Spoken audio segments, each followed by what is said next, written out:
La voirie urbaine dans le Grand Libreville renvoyait ce tableau vexatoire alliant route en désiétude, fondrière et altération du sol. Mais ça, c'était bien avant l'arrivée au pouvoir des militaires. L'horizon s'est éclairci grâce au pragmatisme indubitable de Brice Clotaire Oligui Nguema, président de la transition, chef de l'État, qui a diligenté un vaste programme de réhabilitation des routes secondaires et tertiaires et des grands chantiers infrastructurels à travers le pays.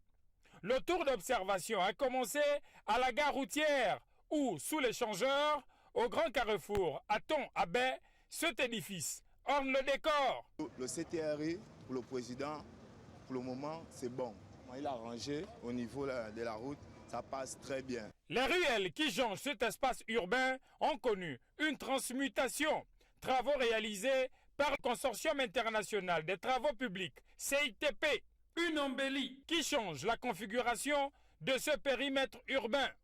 Je veux féliciter Brice Clotaire Oligui pour le travail qu'il effectue et avec notre parrain Seydou Kane pour le geste qu'il a fait dans Thon-à-Baie. Puis ce détour sur la ruelle de Sosiga qui borde SOS Médecins et débouche sur le boulevard Triomphal. Le béton à fière allure et les deux d'âne sont on n'en peut plus relever. Les remarques sont faites sur les joints de dilatation.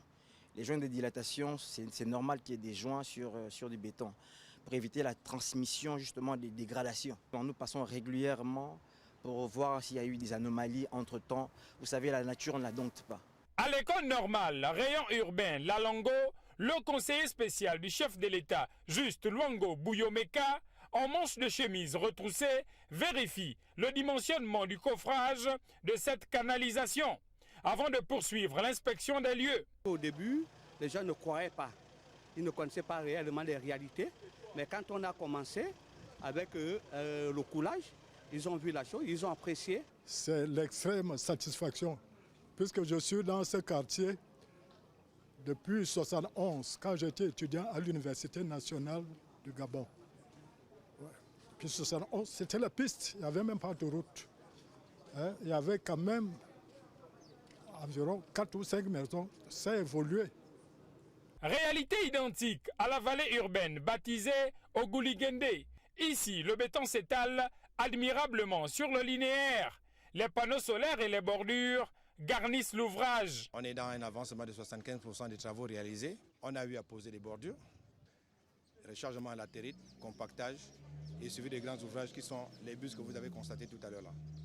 Une sortie de l'ornière qui met en scène le réalisme du CTRI. Nous avons aujourd'hui regardé ces travaux de 4 sociétés et de notre point de vue, nous sommes satisfaits, oui, mais il reste encore à améliorer certains tronçons parce que l'incivisme des populations aujourd'hui ont empêché les sociétés de pouvoir exécuter pleinement le cahier des charges qui a été donné à ces sociétés. C'est des choses que nous allons rectifier rapidement afin que les Gabonais puissent circuler librement dans des voies convenables. Panorama plutôt réluisant des voiries urbaines relookées et celles en voie de réhabilitation, d'où la présence de ces engins en cavalerie. En un an, le CTRI a su oxygéner le trafic interurbain au grand bonheur des populations gabonaises.